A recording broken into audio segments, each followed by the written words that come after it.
ਸਸਤਾ ਸਟੂਡੈਂਟ ਜਿੱਦਾਂ ਕੱਲ ਆਪਾਂ ਕੀਤਾ ਸੀ ਟ੍ਰੇਡ ਡਿਸਕਾਊਂਟ, ਠੀਕ ਹੈ ਨਾ। ਟ੍ਰੇਡ ਡਿਸਕਾਊਂਟ, ਕੈਸ਼ ਡਿਸਕਾਊਂਟ, ਉਹਨਾਂ ਰਿਲੇਟਡ ਐਂਟਰੀਆਂ ਸੀਗੀਆਂ, ਠੀਕ ਨਾ।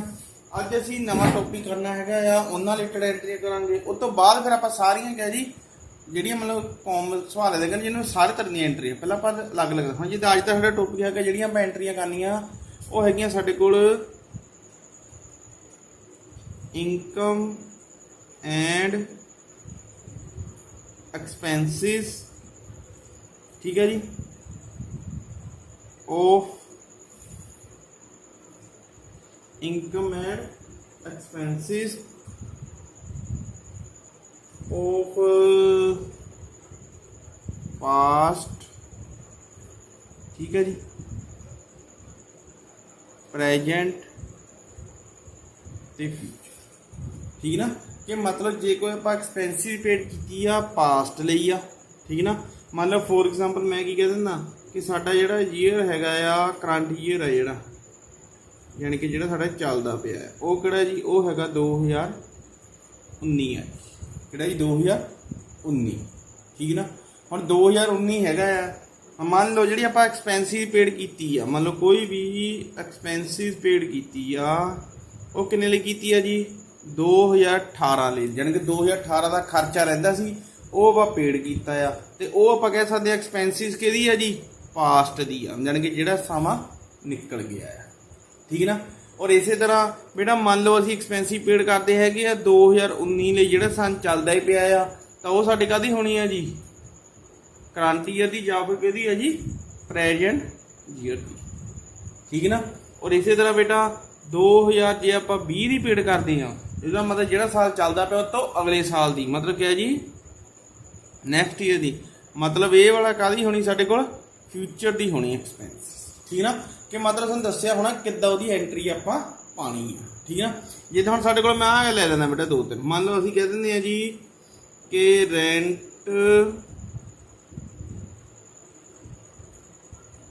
पेड फॉर किहड़ा जी करंट ईयर कितना है जी 500, ठीक ना। दूजे नंबर पर या फिर क्या जी rent paid for last year कितना जी, ये साढ़े को आ जाना हैगा आ 700, ठीक है ना जी। उस तो बाद आप कह सकते हैं rent paid for next year कितना जी 1000 आ, मतलब या फिर ਅਸੀਂ कह सकते हैं एक एंट्री इधर भी हो सकती है, कह जी rent due but not paid कितना है जी, मान लो जी 200 rent due but not paid, ठीक है ना। और या फिर आप कह सकते हैं पंजे नंबर ते सीधा कह सकते हैं रेंट पेड कितना है जी 300, ठीक है जी। बट मैं जो रेंट की जगह सैलरी है सैलरी लिख देना, जी चीज़ होगी वो लिख देनी, ठीक है ना। मैं एक रेंट की मतलब रेंट जे इस साल लिए करंट की उन्होंने एंट्री किद्दां पानी, ठीक है ना। हुण बेटा जिद्दां पहले नंबर ते साडे कोल, ठीक है ना, पहले नंबर ते क्वेश्चन हैगा आ रेंट पेड फॉर करंट यानी कि ऐसे साल ਲਈ आ, ठीक है ना। तो यदि बेटा सिंपल एंट्री जिद्दां पानी है आपां की है जी rent account debit to cash account कितना है जी 500, ठीक है। Rent account debit to cash account rent paid किया सिंपल आप, ठीक है ना। मतलब इस साल का रेंट से वो की कर दिता आप पेड। हुण इसी तरह दूजे साल नंबर ते आख्या जी तीजे नंबर ते rent paid for last year, last year का मतलब क्या जी पिछले साल ले, क्या जी पिछले साल ले। ਇਹਦਾ मतलब बेटा पिछले साल का साडा रेंट रहिंदा सीगा तदे ਉਹ ਆਪਾਂ पेड ਕੀਤਾ। ਜਿੱਦਾਂ ਹੁਣ ਮੰਨ ਲਓ ਫੋਰ ਐਗਜ਼ਾਮਪਲ ਆ ਜੇ ਤੁਸੀਂ ਇਸ ਮਹੀਨੇ ਦੀ ਫੀਸ ਦਿੰਦੇ ਆ ਤਾਂ ਸਿੱਧਾ ਲਿਖੋਗੇ ਤੁਸੀਂ fees account debit to cash, ਹੈ ਨਾ। ਜੇ ਹੁਣ ਤੁਸੀਂ ਇਸ ਮਹੀਨੇ ਨੂੰ ਉਹ ਪਿਛਲੇ ਮਹੀਨੇ ਦੀ ਫੀਸ ਦਿੰਦੇ ਜਿਹੜੀ ਪਿਛਲੇ ਮਹੀਨੇ ਨਾਲ ਪੇਡ ਨਹੀਂ ਕੀਤੀ, ਮੰਨ ਲਓ ਕਿਸੇ ਕਾਰਨ ਕਰਕੇ ਤੁਸੀਂ ਪੇਡ ਨਹੀਂ ਕੀਤੀ ਹੁਣ ਆਪਾਂ ਪੇਡ ਕੀਤੀ ਆ ਤਾਂ ਉਹਨੂੰ ਆਪਾਂ ਇਸ ਮਹੀਨੇ ਦੀ ਫੀਸ ਨਹੀਂ ਕਵਾਂਗੇ, ਉਹਨੂੰ ਕੀ ਕਵਾਂਗੇ ਕਿ ਪਿਛਲੇ ਸਾਲ ਦਾ ਬਕਾਇਆ ਸੀਗਾ, पिछले महीने का तुहाडा बकाया सगा वो पेड किया, ठीक है ना। इस तरह बेटा रेंट जो पेड फॉर लास्ट ईयर है ना ਇਹਦਾ ਮਤਲਬ ਪਿਛਲੇ ਸਾਲ ਦਾ ਸਾਡਾ ਰੈਂਟ ਰਹਿੰਦਾ ਸੀਗਾ। ਤਾਂ ਆਪਾਂ ਰੈਂਟ ਜਿਹੜਾ ਮਤਲਬ ਬਕਾਇਆ ਹੁੰਦਾ ਨਾ, ਰਹਿੰਦਾ ਹੁੰਦਾ ਆ, ਉਹਨੂੰ ਲਿਖਦੇ ਹੈਗੇ ਆਪਾਂ ਆਊਟਸਟੈਂਡਿੰਗ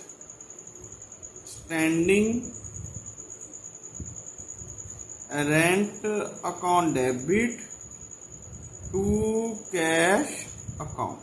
कितना है जी 700। बेटा समझ लगा ना, यानी कि रेंट नहीं है, जे रेंट लिख देता कला ਇਹਦਾ मतलब इस साल ਦਾ ਹੀ ਆ, ठीक है ना। ਆਊਟਸਟੈਂਡਿੰग ਲਿਖਿਆ ਆ, ਇਹਦਾ मतलब ਇਹ ਪਿਛਲੇ ਸਾਲ ਦਾ ਆ, ਸਾਡਾ ਰਹਿੰਦਾ ਸੀਗਾ। ਆਊਟਸਟੈਂਡਿੰਗ ਦਾ मतलब ਕਿ ਇੱਕ ਤਰ੍ਹਾਂ ਦਾ ਆਪਾਂ ਇਹ ਪੇਡ ਨਹੀਂ ਕੀਤਾ ਸੀਗਾ, ਬਕਾਇਆ ਰਹਿੰਦਾ ਸੀ ਸਾਡਾ, ਲਿਖਿਆ ਸੀਗਾ ਭਾਈ ਰੈਂਟ ਰਹਿੰਦਾ ਆ, ਉਹ ਚੀਜ਼ ਪੇ ਕੀਤੀ। ਯਾਨੀ ਕਿ ਜੇ ਸਾਡੇ ਕੋਲ ਪਿਛਲੇ ਸਾਲ ਦਾ ਹੋਵੇ ਨਾ ਤਾਂ ਉਹਨੂੰ ਕੀ ਲਿਖਣਾ ਜੀ, ਆਊਟਸਟੈਂਡਿੰਗ ਰੈਂਟ ਲਿਖਣਾ। ਹੁਣ ਇਸੇ ਤਰ੍ਹਾਂ ਬੇਟਾ ਮੰਨ ਲਓ ਫੋਰ ਐਗਜ਼ਾਮਪਲ ਆ ਮਹੀਨਾ ਕਿਹੜਾ ਜੁਲਾਈ ਆ, ਤੁਸੀਂ ਜੁਲਾਈ ਦੇ ਵਿੱਚ ਅਗਸਤ ਦੀ ਵੀ ਫੀਸ ਦੇ ਦਿੰਦੇ ਆ। ਕੀ ਦੇ ਦਿੰਦੇ ਆ ਜੀ, ਅਗਸਤ ਦੀ। ਤਾਂ ਤੁਸੀਂ ਇਹੀ ਕਹੋਗੇ ਆਪਾਂ ਐਡਵਾਂਸ ਵਿੱਚ ਦੇ ਦਿੱਤੀ ਆ। ਕੀ ਦੇ ਦਿੱਤੀ ਆ ਜੀ, ਐਡਵਾਂਸ ਵਿੱਚ ਦੇ ਦਿੱਤੀ ਆ। ਇਸੇ ਤਰ੍ਹਾਂ ਬੇਟਾ ਇਹਦੇ ਵਿੱਚ ਜਿਹੜਾ ਰੈਂਟ ਪੇਡ ਕੀਤਾ ਫੋਰ ਕਿੰਨੇ ਜੀ, ਨੈਕਸਟ ਈਅਰ ਲਈ। ਕਿੰਨੇ ਆ ਜੀ, ਨੈਕਸਟ ਈਅਰ ਲਈ, ਮਤਲਬ ਕਿ ਜੀ ਅਗਲੇ ਸਾਲ ਲਈ ਪੇਡ ਕਰ ਦਿੱਤਾ, ਮਤਲਬ ਆਪਾਂ ਐਡਵਾਂਸ ਵਿੱਚ ਪੇਡ ਕਰ ਦਿੱਤਾ। ਕੀ ਪੇਡ ਕਰ ਦਿੱਤਾ ਜੀ, ਐਡਵਾਂਸ ਵਿੱਚ। ਤਾਂ ਬੇਟਾ ਤੁਸੀਂ ਇਹਨੂੰ ਲਿਖ ਸਕਦੇ ਆ ਐਡਵਾਂਸ ਰੈਂਟ ਵੀ ਲਿਖ ਸਕਦੇ ਆ, ਜਾਂ ਫਿਰ ਤੁਸੀਂ ਕੀ ਲਿਖ ਸਕਦੇ ਆ ਜੀ, ਪ੍ਰੀਪੇਡ ਰੈਂਟ। ਠੀਕ ਨਾ, ਕੀ ਲਿਖ ਸਕਦੇ ਆ ਜੀ, ਪ੍ਰੀਪੇਡ ਰੈਂਟ। ਠੀਕ ਨਾ। ਵੈਸੇ ਜਦੋਂ ਐਕਸਪੈਂਸਿਸ ਐਡਵਾਂਸ ਵਿੱਚ ਪੇਡ ਕਰਦੇ ਹੋ ਨਾ ਬੇਟਾ, ਤੁਸੀਂ ਇਹਨੂੰ ਪ੍ਰੀਪੇਡ ਐਕਸਪੈਂਸਿਸ ਹੀ ਲਿਖੋ। ਕੀ ਲਿਖੋ ਜੀ, ਪ੍ਰੀਪੇਡ ਰੈਂਟ। मतलब क्या जी, प्रीपेड रेंट अकाउंट डेबिट, ठीक है जी, टू कैश अकाउंट है जी, टू कैश अकाउंट। कितना है जी, 1000। कितना है जी, 1000। ठीक है ना। जे मतलब अभी कल भेजते हैं जी फ्यूचर में जो हजे खर्चा होया नहीं सी पहले पेड कर दिता एडवांस विच, यानी कि अगले साल का किराया असी की दे दिता जी, हुणे दे 2020 का ਆਪਾਂ 19 ਵਿੱਚ पेड कर दिता, 19 ਦਾ ਆਪਾਂ ਉਹਨੂੰ ਕਹਿੰਦੇ ਆਪਾਂ ਪ੍ਰੀਪੇਡ ਰੈਂਟ। ਜੇ ਸੈਲਰੀ ਹੈ ਤਾਂ ਪ੍ਰੀਪੇਡ ਸੈਲਰੀ ਜਿਹੜੀ ਵੀ ਹੋਊਗੀ, ਪ੍ਰੀਪੇਡ ਦਾ ਮਤਲਬ ਹੁੰਦਾ ਐਡਵਾਂਸ ਵਿੱਚ ਪੇਡ ਹੋ। ਠੀਕ ਹੈ ਨਾ। ਹੁਣ ਬੇਟਾ ਇੱਕ ਗੱਲ ਹੋਰ ਆ, ਇਹ ਦੱਸੇਗਾ ਜਿੱਦਾਂ ਮੈਂ ਪੰਜਵਾਂ ਕੁਐਸਚਨ ਆ, ਕਹਿੰਦਾ rent due but not paid. ਜਿੱਦਾਂ ਇਸ ਮਹੀਨੇ ਦੀ ਸਾਡੀ ਫੀਸ ਆ, ਤੁਸੀਂ ਇਸ ਮਹੀਨੇ ਨਹੀਂ ਦਿੱਤੀ। ਜਿੱਦਾਂ ਹੁਣ ਮੰਨ ਲਓ ਸਾਡਾ ਮਤਲਬ ਫੈਕਟਰੀ ਆ ਲਾਈਓ, ਫੈਕਟਰੀ ਦਾ ਕਿਰਾਇਆ ਹੈ ਇਸ ਮਹੀਨੇ ਦਾ ਕਿੰਨਾ ਹੈ ਜੀ, 200 ਆ, ਪਰ ਆਪਾਂ ਪੇਡ ਨਹੀਂ ਕੀਤਾ है ना। पर किताबों में तो लिखांगे कि किराया साडा पेड करने वाला रहिंदा है। देखो बेटा जे तो साडा रेंट पेड हुंदा आपां एंट्री पा देनी सीगी rent account debit to cash, जे पेड हुंदा। पर हुण तां इह पेड है नहीं गा, हुण क्या जी ये ड्यू आ, है ना, मतलब जे रहिंदा है पेड करने नूं, तां बेटा असीं लिखना rent account debit to rent due account. कितना है जी, 200। ठीक है बेटा, ड्यू भी लिख सकते हैं, आउटस्टैंडिंग भी लिख सकते हैं, तुसीं कुछ भी देख इक्को गल हुंदा, ड्यू ते आउटस्टैंडिंग का मतलब इक्को हुंदा। तुसीं आउटस्टैंडिंग रेंट भी लिख सकते हैं, ठीक है ना, यानी कि इस एंट्री नूं तुसीं इदां भी लिख सकते हैं की है जी, rent account debit to outstanding rent account. कितना है जी, 200। ठीक है ना। कि मतलब क्या है जी, इनू असीं इदां भी लिख सकते हैं तो इस तरह भी लिख सकते हैं। ठीक है ना। और बेटा जे मतलब कल्ला लिखा पे रेंट पेड, ना लिखा है उन्हें करंट ईयर का, ना लिखा उन्हें लास्ट ईयर का, ना उन्हें लिखा है नैक्सट ईयर का, ਇਹਦਾ मतलब बेटा रेंट पेड का ਉਹ करंट ईयर का मन के चलना। सिंपल एंट्री क्या है जी, rent account debit to cash account. कितना है जी, 300। सिंपल जिदा पाने हैं। ठीक है, ਉਹਦਾ मतलब ਆਪਾਂ करंट ईयर का ही मन के चलना है। ठीक है। और इस तरह बेटा हम मैं ਤੁਹਾਨੂੰ ਦੱਸ ਦੇਣਾ, ਜੇ ਸਾਡੇ ਕੋਲ इनकम होगी, मान लो कि जी पिछले साल की हो या फिर लास्ट ईयर के जेदी भी हो। ठीक है ना। देखो बेटा हम इनकम वाली जे मतलब साढ़े को क्या हो जी, इनकम का दिता हो कि मतलब यह क्या जी, पास्ट की आ या फिर क्या जी फ्यूचर की आ या फिर किसी होर। ठीक है ना। आप उस हिसाब से किदा एंट्रियां पाने। ठीक है ना। देखो बेटा जिदा मान लो क्या जी इनकम नाल रिलेटेड आ हम साडियां। ठीक है, इनकम ना क्या है जी, जिदा पहले नंबर मैं ले लेना एग्जाम्पल क्या है जी, मैं कह दिंदा आ रिसीव्ड कमीशन। कितना है जी 1000 सीधा रिसीव्ड कमीशन आ। या फिर क्या जी वो इस तरह लिख दिंदा है received commission for last received commission for last year कितना है जी 5000। ठीक है। और या फिर क्या है जी तीजे नंबर पे बेटा रिसीव्ड क्या है जी कमीशन फॉर नेक्स्ट ईयर कितना है जी 4000। और या फिर आप की कह सकते हैं जी चौथे नंबर की कमीशन की जगह मैं ले लेना इंटरस्ट लिख लेना क्या जी कि इंटरस्ट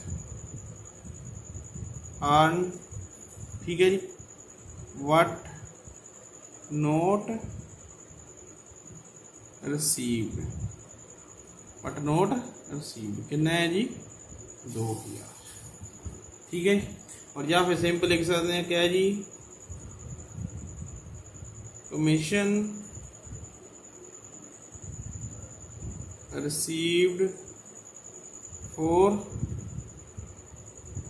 करंट ईयर कितना जी 1000 commission received for current year.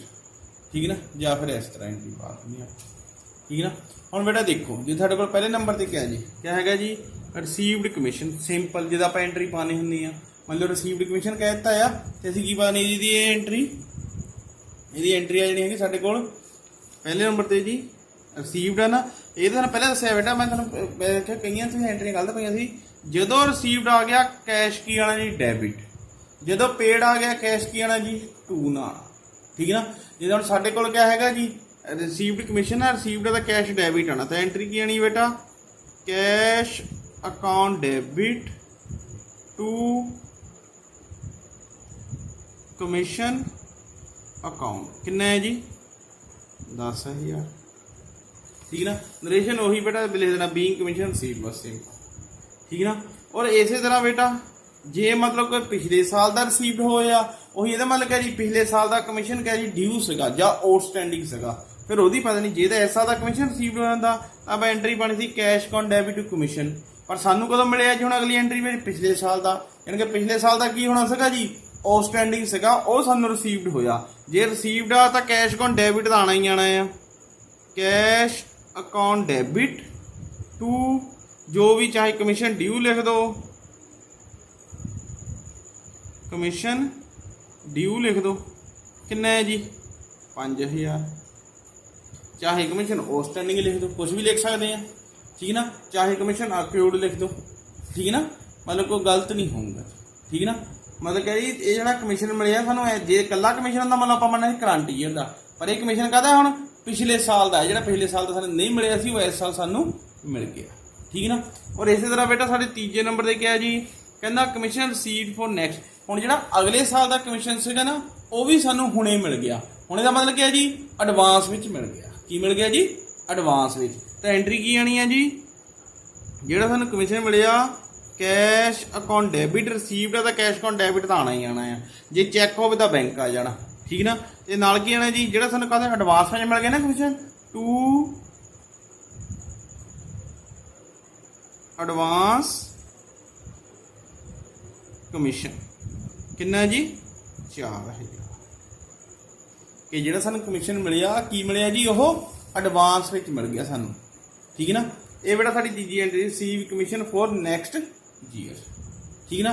और इस तरह बेटा साडे कोल क्वेश्चन नंबर आ गया जी अगली एंट्री हैगी 4 interest earn but not receive कहंदा इंटरस्ट असी कमा लिया अर्न हो गया पर सानू रिसीव्ड नहीं होया हजी बेटा देखो जे तो रिसीव्ड होया हुंदा फिर तो असी पा देना सीगा कैश फिर की पा देना सीगा कैश हुण रिसीव्ड थोड़ी होया इहदा मतलब हजे रहिंदा आ ड्यू आ क्या जी वो हजे रहिंदा आ ड्यू आ ते असी उहनूं की लिख देना जी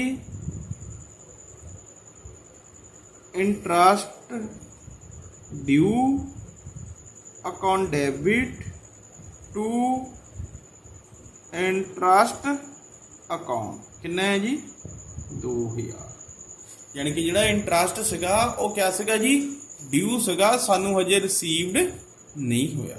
ठीक है, सानू क्या जी हजे रिसीवड नहीं होया, इस करके क्या जी वो ड्यू आ। ड्यू लिख सकते, ओस्टनिंग लिख सकते, अक्योर्ड लिख सकते, कुछ भी लिख सकते, मतलब हजे रहिंदा है। ठीक है, बाकी बेटा अगे है commission received for current year का तुहानू दस्सिया आ, चाहे कला कमीशन रिसीवड लिखिया आ चाहे कह जी commission receive for current year, इक्को मतलब हुंदा। यानी कि ਇਹਦੀ एंट्री भी यही बनी किहड़ी जी cash account debit to commission account कितना है जी 1000। ठीक है ना। हुण बेटा एक गल याद रखियो, तुसीं ये नहीं लिखना कलियां कमीशन वाली एंट्रियां पाईयां है।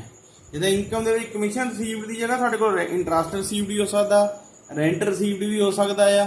ठीक है ना, बोनस रिसीव भी हो सकता है, डिविडेंड रिसीवड भी हो सकता है, कुछ भी हो सकता है। यानी कि तुसीं ये देखना करंट ईयर की आ, लास्ट ईयर की आ, या फिर कह जी नैक्सट ईयर की आ। ठीक है ना, उस हिसाब नाल तुसीं इहदी देख के कह जी एंट्री पानी। ठीक है ना, ये बेटा सीगा तुहाडा कि मतलब जिहड़ा इनकम एंड एक्सपेंडिचर आ किस साल लई आ, करंट ईयर लई आ, पास्ट लई आ, या फिर कह जी फ्यूचर लई आ, उस हिसाब नाल तुसीं एंट्रियां पाउणियां। ठीक है ना। और बेटा मैं इत्थे लिख दिंदा कि आ तुहाडी पहली एंट्री है जी। ठीक है जी, आ वाली किहड़ी है जी दूसरी, आ वाली किहड़ी साडे कोल तीसरी, ते आ किहड़ी है जी फोर्थ। ठीक है ना, ते आ किहड़ी है साडे कोल जी fifth entry.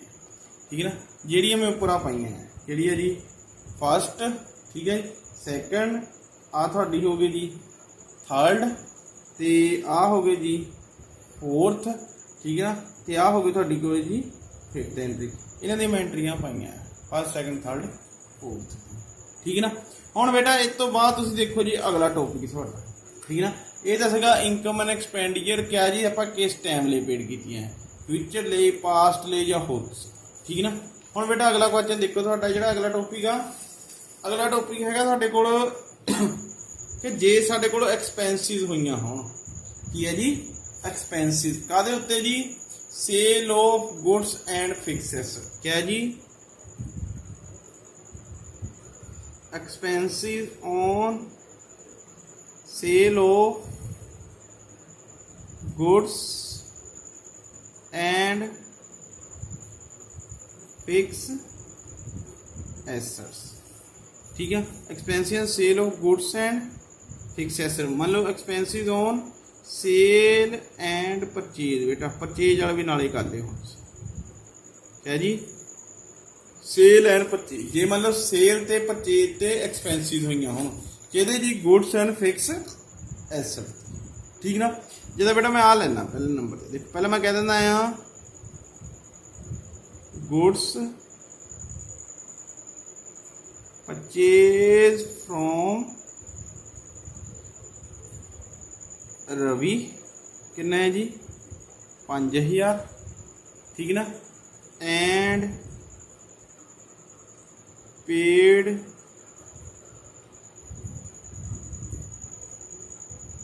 Carries on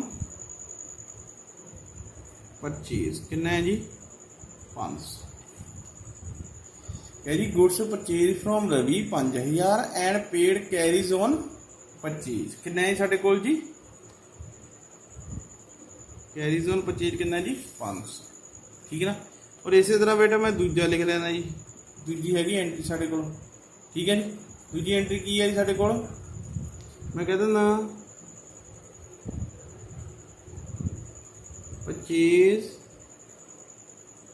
goods. ठीक है, कितना जी 6000 एंड पेड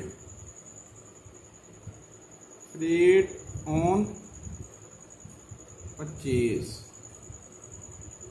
कितना है जी 700 है जी paid freight on purchase.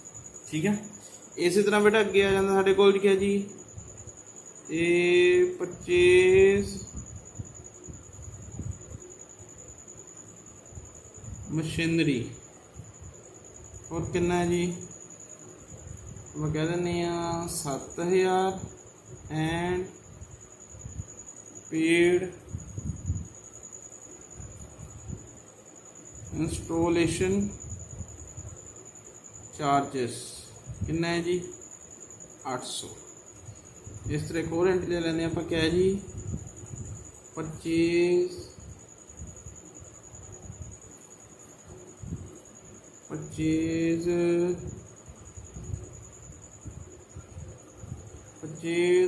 Furniture, ठीक है जी। और कितना जी 10,000 and paid rate on purchase कितना है जी, मान लो जी 500। आ बड़ा है, ठीक ना बेटा, कुछ नहीं सिंपल जी गल आ, सिंपल जिहा लॉजिक जिते रखना। ਜਦੋਂ तक गुड्स की सेल परचेज होगी, सेल परचेज की अलग एंट्री, एक्सपेंसिव की अलग एंट्री। जिदा ये goods purchase from Ravi 5000, paid carriage on purchase कितना जी 500, यानी कि कैरी गुड्स किन्ने दी परचेज कीतियां 5000 दियां, ते ओहदे उत्ते उन्हां नूं कैरीज कितना पेड करना पिया जी 500। तुसीं क्या करना जी, वैसे कंबाइन एंट्री भी पा देंगे, तुसीं कल्ली कल्ली भी पा सकते। गुड्स परचेज फ्रॉम रवि कितना जी 5000, पहले इसकी एंट्री पा दो, क्या है जी purchase account debit to Ravi, जिदा पाना ही है किन्नी जी 5000, ठीक है। उस तो बाद कैरीज उन्होंने एक्सपेंसिव पेड की, इनू अलग तो शो करना किदा है जी carriage account debit to cash account कितना है जी 500। यानी कि जो गुड्स परचेज करनी, परचेज की अलग एंट्री, एक्सपेंसिव की अलग। जिद अगे आ परचेज गुड्स फॉर कितना 6000 आ, पेड फ्रेट कितना जी उत्ते 700 आ, तो उही है जी परचेज की अलग एंट्री की पाओगे जी। ये सी साढ़े को फर्स्ट एंट्री, फिर सैकंड क्या है जी परचेजिस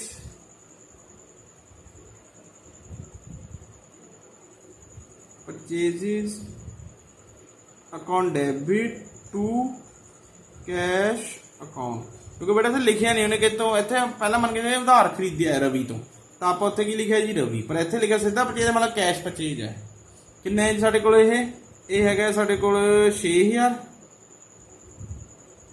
ठीक है जी। तो फ्रेट कितना है जी वही अलग तो एंट्री पा दो, पेड की freight account debit to cash account कितना है जी 700। बस ये है जी कि जो गुड्स परचेज करनी है ना, ਉਹਦੀ एंट्री आप अलग पानी, ਜਿਹੜਾ ਉੱਤੇ खर्चा होया होना ਉਹਦੀ एंट्री आप अलग पानी, ठीक है जी। ਹੁਣ बेटा जे ਸਾਡੇ ਕੋਲ गुड्स की जगह कोई एसट्स ਹੋਵੇ, ਜਿੱਦਾਂ ਆਪਾਂ मशीनरी परचेज की है किन्ने दी 7000 ਦੀ, ਤੇ ਉੱਤੇ खर्चा कितना है जी ਸਾਡੇ ਕੋਲ इंस्टॉलेशन मतलब लगान लगून दो कितना जी 800 ਦਾ। बेटा जिद्दां मान लो फॉर एग्जाम्पल है, ਤੁਸੀਂ गढ़शंकरों मैं कहना फ्रिज मंगवाई है, ठीक है ना, ਜਾਂ मशीनरी मंगवाई है, ਤੁਸੀਂ ਤੁਹਾਨੂੰ मशीनरी किन्ने दी मिली जी ये 7000 ਦੀ। ਤੇ ਹੁਣ ਉੱਥੋਂ ਤੁਹਾਡੇ ਗੜਸ਼ੰਕਰ ਤੋਂ ਲੈ ਕੇ ਤੁਹਾਡੇ ਪਿੰਡ ਤੱਕ ਲਿਆਉਣ ਦਾ ਉਹਦਾ ਖਰਚਾ ਕਿੰਨਾ ਪੈ ਗਿਆ ਜੀ, ਮਤਲਬ ਉਹ ਕਿੰਨਾ ਪੈ ਗਿਆ ਜੀ 800 ਰੁਪਿਆ। ਤੇ ਤੁਸੀਂ ਤਾਂ ਇਹੀ ਕਹੋਗੇ ਮਸ਼ੀਨਰੀ ਸਾਨੂੰ 7800 ਦੀ ਪਈ ਆ, ਠੀਕ ਨਾ। ਇਹਦਾ ਮਤਲਬ ਬੇਟਾ ਜਦੋਂ ਗੁੱਡਸ ਦੀ ਜਗ੍ਹਾ ਕੋਈ ਐਸਟਸ ਹੋਵੇ ਨਾ, ਤਾਂ ਉਹਦੇ ਵਿੱਚ ਅਸੀਂ ਐਸਟ ਖਰੀਦਿਆ ਨਾ 7000 ਦੀ ਐਸਟ ਮਸ਼ੀਨਰੀ ਸੀਗੀ, 800 ਰੁਪਿਆ ਉੱਤੇ ਖਰਚ ਆ ਗਿਆ, ਤਾਂ ਬੇਟਾ ਜਿਹੜਾ ਆਪਾਂ ਮਸ਼ੀਨਰੀ ਮੰਨ ਕੇ ਚੱਲਣਾ ਕਿੰਨੇ ਦੀ ਮੰਨਣਾ ਜੀ 7800 ਰੁਪਏ ਦੀ ਮੰਨਣਾ। ਤਾਂ ਆਪਾਂ ਐਂਟਰੀ ਕੀ ਪਾਵਾਂਗੇ ਜੀ machinery account debit to cash account कितना जी 7800। नरेशन हुई मशीनरी परचेज किन्ने दी 7800 की। हुण इदां ही अगले आ क्या जी परचेज फर्नीचर फॉर किन्ने दा जी 10000 का, पेड फ्रेट ऑन क्या जी परचेज कितना जी 500। देखो बेटा मान लो तुसीं गढ़शंकर तो फर्नीचर 10000 का खरीदिया, उत्थों लियाण का खर्चा कितना पै गया सानूं ਉਹਦੇ ਉੱਤੇ मान लो जी 500 रुपया, तो तुसीं तो यही कहोगे साढ़ा 10500 का आया, मतलब क्या जी यदी एंट्री की आ जाऊगी जी